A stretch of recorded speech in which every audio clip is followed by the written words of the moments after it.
Kan jarak antara azan pertama dan kedua itu ditarik lebih jauh.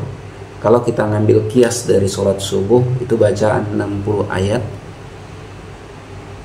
yaitu antara jarak fajar kajib dengan fajar siddiq, sehingga memberikan waktu yang lebih kepada jamaah untuk prepare, untuk bersiap, mulai dari tadi mandi, pakai pakaian yang bagus, pakai minyak wangi, pakai minyak rambut, sehingga bisa dengan tenang sampai ke masjid, dan bisa juga sempat melaksanakan sholat qabliyah dan sholat-sholat lainnya dengan tenang. Dan Assalamualaikum warahmatullahi wabarakatuh. Alhamdulillahirabbil alamin, wa bihi nasta'in ala umuri dunya waddin. Sallallahu ala nabiyina Muhammadin wa ala alihi wa sahbihi ajma'in. Amma ba'd. Saudara-saudariku kaum muslimin muslimat dimanapun berada, yang insyaallah di kesempatan ini dalam keadaan sehat walafiat. Di kesempatan ini kita melanjutkan kembali pembahasan tentang keutamaan di hari Jumat, sunnah-sunnah di hari Jumat, dan khususnya berkaitan dengan perbedaan khilaf di antara umat. Dan pada kesempatan ini kita membahas tentang azan Jumat, azan sholat Jumat itu 1 kali atau 2 kali. Ini memang azan 1 kali, azan 2 kali, ini adalah sama-sama sunnah. Namun kita memberikan catatan apa saja hikmah yang bisa kita dapatkan dari azan baik 1 kali maupun 2 kali. Memang azan yang 1 kali ini dilakukan sebelum zaman Khalifah Utsman bin Affan, dan semasa Khalifah Utsman bin Affan berubah azan menjadi 2 kali, dan ini yang diikuti kemudian. Ini yang kemudian 4 mazhab juga menyatakan bahwa azan 2 kali ketika sholat Jumat. Di hadis Al-Bukhari nomor hadis 865 dari riwayatnya Anas Sa'id bin Yazid, ia berkata, pada mulanya azan pada hari Jumat dikumandangkan ketika imam sudah duduk di atas mimbar, yaitu apa yang biasa dipraktekkan pada zaman Nabi Sallallahu Alaihi Wasallam, zaman Abu Bakar, zaman Umar radhiyallahu anhu. Pada masa Khalifah Utsman bin Affan radhiyallahu anhu, ketika manusia sudah semakin banyak, maka pada hari Jumat dia memerintahkan azan yang ketiga.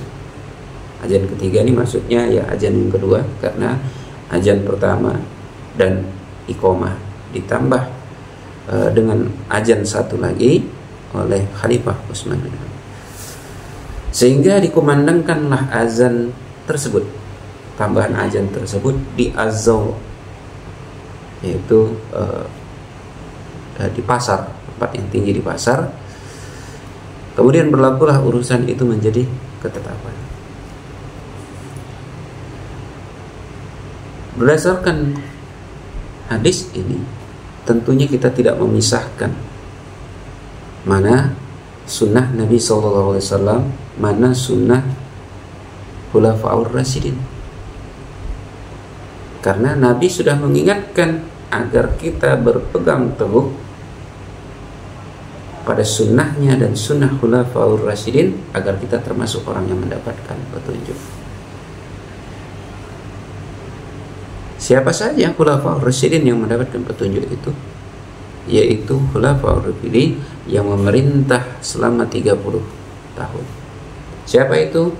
Khalifah Abu Bakar, Umar ibn Khattab, Utsman bin Affan, Ali bin Abi Thalib.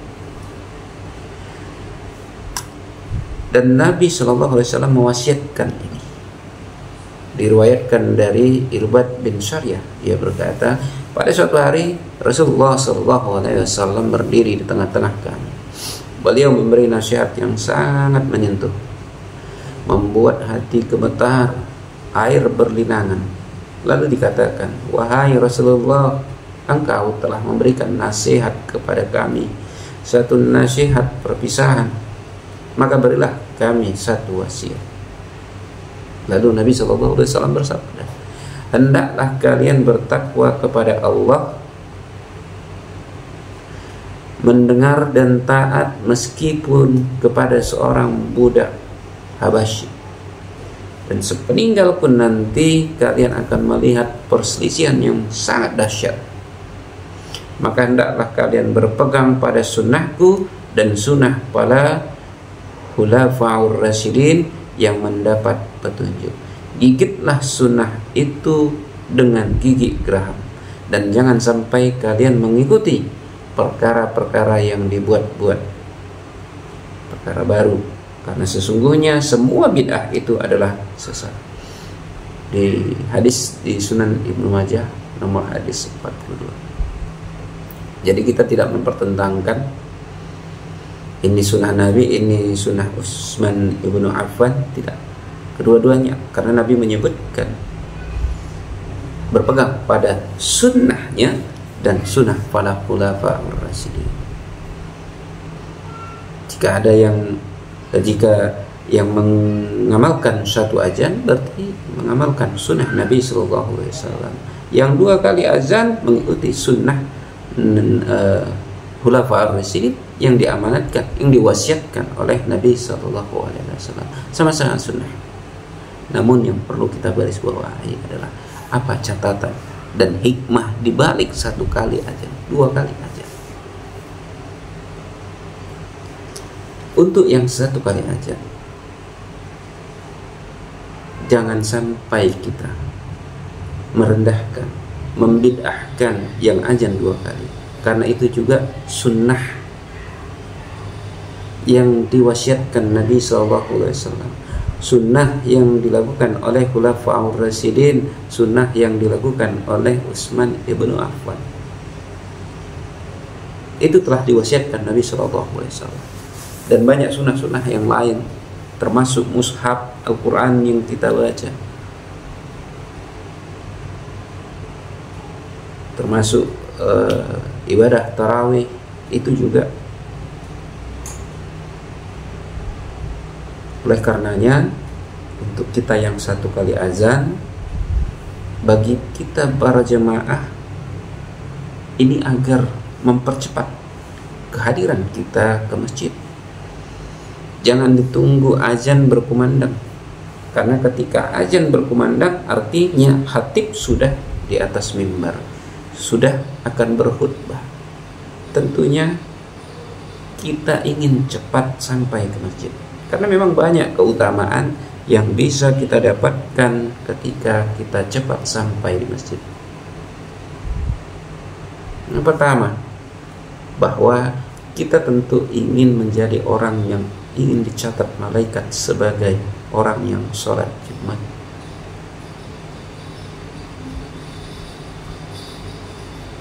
Karena pada setiap hari Jumat, pada setiap pintu-pintu masjid terdapat para malaikat yang mencatat yang datang lebih awal dan seterusnya, hingga apabila imam sudah duduk di atas mimbar, lembaran catatan itu akan ditutup.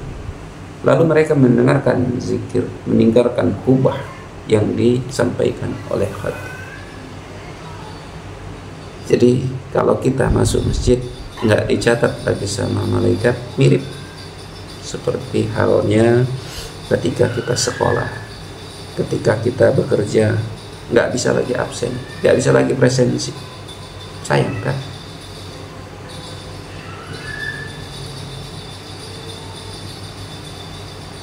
Seperti tidak ada nilai kita ketika kita datang, walaupun tidak seperti itu. Dan jika pun Yang kedua, jika pun kita terlambat masuk masjid sementara khatib sudah di atas mimbar atau sudah berkhutbah, maka tetap lakukan sholat 2 rakaat sebelum duduk. Namun sholatnya itu sholat yang singkat, tidak mengganggu jemaah, tidak melangkahi bau, tidak memisahkan 2 orang jemaah. Ini sebagaimana hadis Nabi Shallallahu Alaihi Wasallam di Sunan Ibnu Majah nomor hadis 1104. Ini diriwayatkan dari Abu Hurairah radhiyallahu anhu bahwa ia berkata, Sulaik al-Ghafani datang ke masjid sedangkan Rasulullah Shallallahu Alaihi Wasallam sedang berkhutbah. Lalu Nabi Shallallahu Alaihi Wasallam, apakah kamu sudah sholat sebelum datang kemari? Sulaik menjawab, belum ya Rasulullah. Nabi Shallallahu Alaihi Wasallam bersabda, sholatlah 2 rakaat dan ringankan saja. Jadi ini yang keutamaan ketika di hari Jumat. Percepat, karena akan dicatat malaikat. Ketika pun terlambat, tetap sholat 2 rakaat sebelum duduk.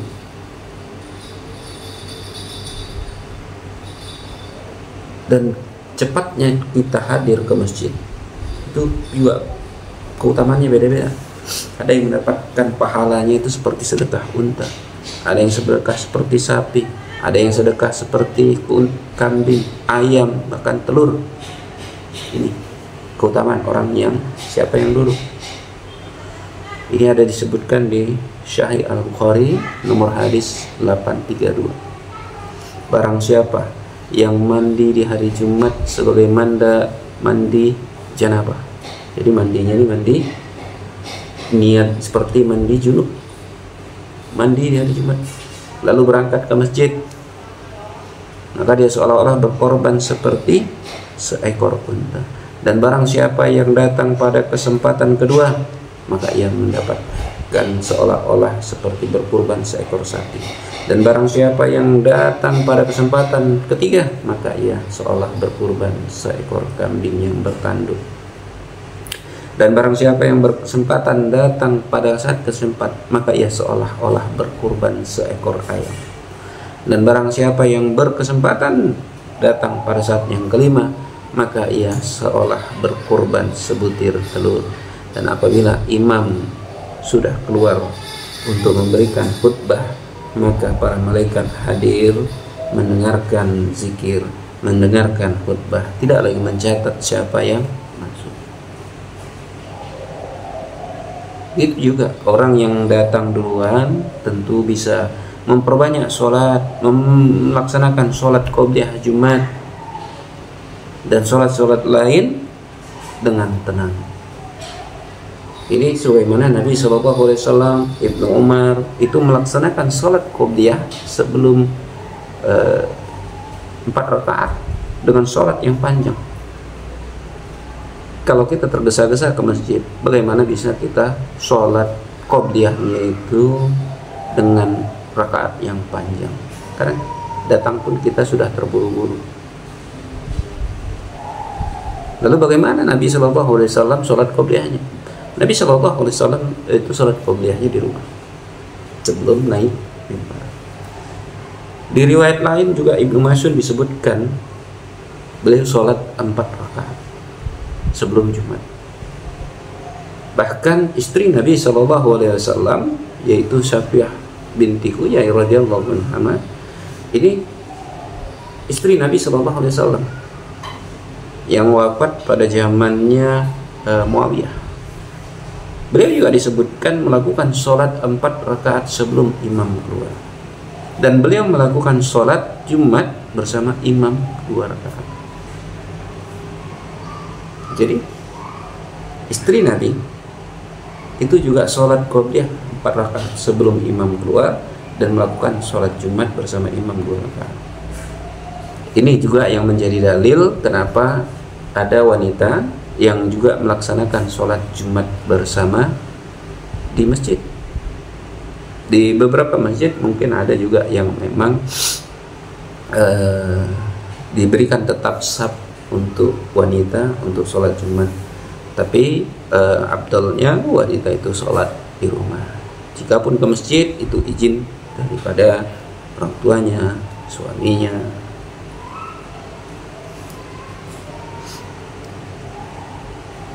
Di kesempatan yang lain, di hadis yang lain, sahabat Salman Al-Farisi juga memperbanyak sholatnya sebelum Jumat.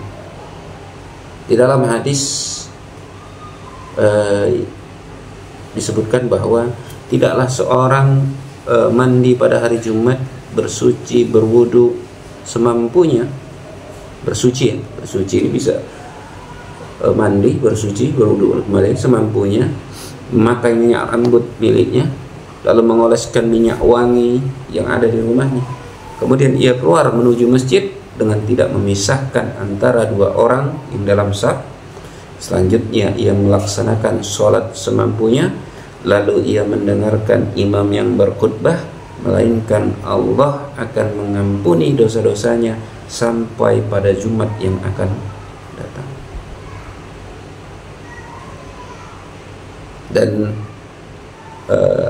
ada tidaknya sholat qobliyah Jumat ini juga memang jadi perdebatan. Ini sudah kita bahas di video sebelumnya, di mana titik temunya, sehingga tidak perlu menjadi perdebatan yang terlalu jauh.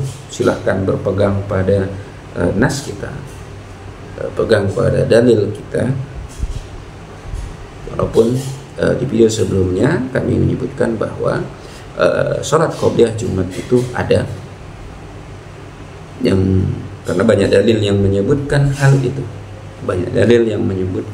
itu, walaupun ada bantahan, dan itu juga termasuk kias dari sholat subuh, termasuk di azan satu kali atau dua kali ini juga bisa kita kiaskan dari azan sholat subuh yang dua kali, karena sama-sama sholat yang awalnya itu tidak diakhiri dengan sholat fardu sebelumnya.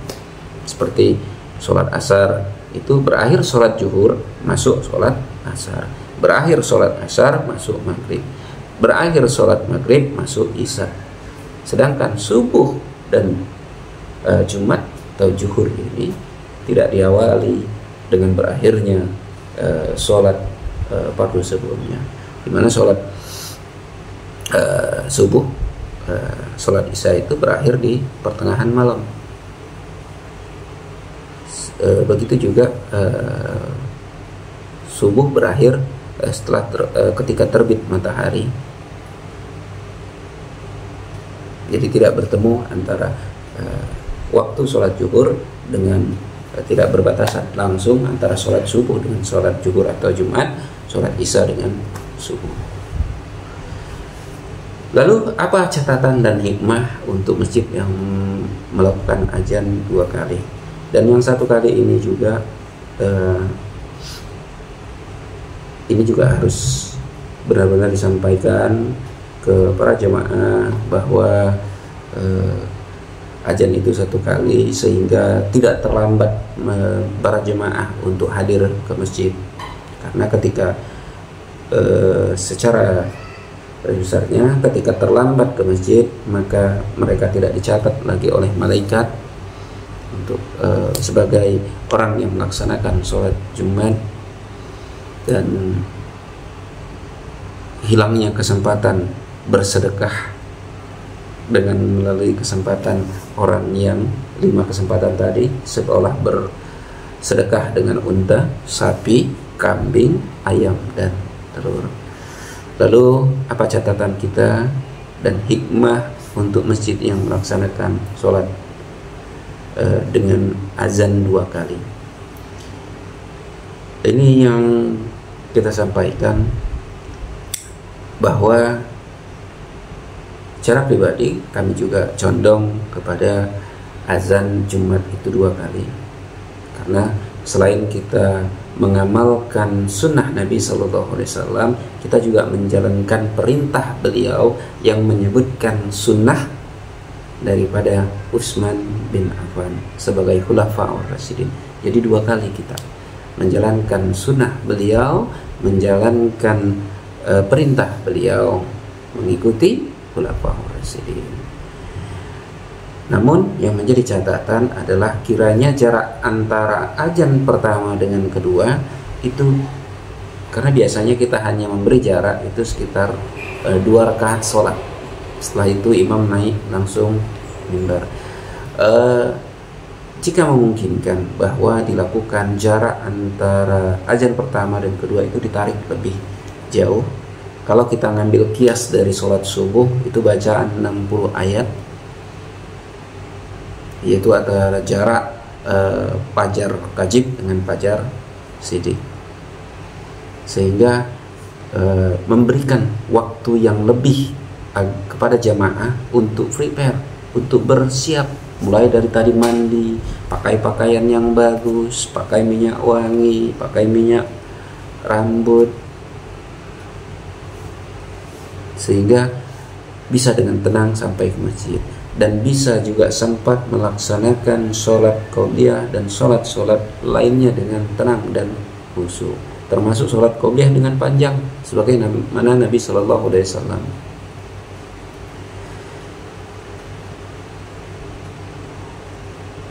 Jadi ini termasuk salah satu catatan kita dan hikmah yang bisa kita sampaikan. Kenapa 1 rakaat, 2 rakaat, satu azan maupun 2 kali azan sama-sama sunnah dan memiliki keutamaan. Jika kita bisa mengingatkannya, itu mengajak kita, memberikan kesempatan kepada kita untuk memanfaatkan keutamaan pada hari Jumat, kelebihan daripada hari Jumat, sehingga kita bisa dapat meraihnya, termasuk kita bisa menghapus dosa antara 2 Jumat, termasuk seolah-olah bersedekah dengan tadi unta, kambing, sapi, kambing, ayam, dan telur. Begitu juga dengan yang lainnya. Kita termasuk orang yang dicatatkan sebagai orang yang bersolat Jumat. Mudah-mudahan yang kami sampaikan sedikit ini bermanfaat bagi kita, khususnya bagi kami secara pribadi. Adapun yang kurang kami sampaikan itu adalah kekurangan kami. Jikapun ada yang lebih, itu yang benar adanya itu datangnya dari Allah Subhanahu wa taala. Ini yang bisa kami sampaikan. Mudah-mudahan kita dipertemukan kembali kepada hari Jumat selanjutnya dalam keadaan sehat, sehingga kita bisa meraih keutamaan di hari Jumat. Insya Allah juga kita dipanggil kepada Allah di hari Jumat, sehingga kita bisa bebas, hingga kita termasuk orang yang bebas dari siksa kubur. Billahi taufiq wal hidayah. Assalamualaikum warahmatullahi wabarakatuh.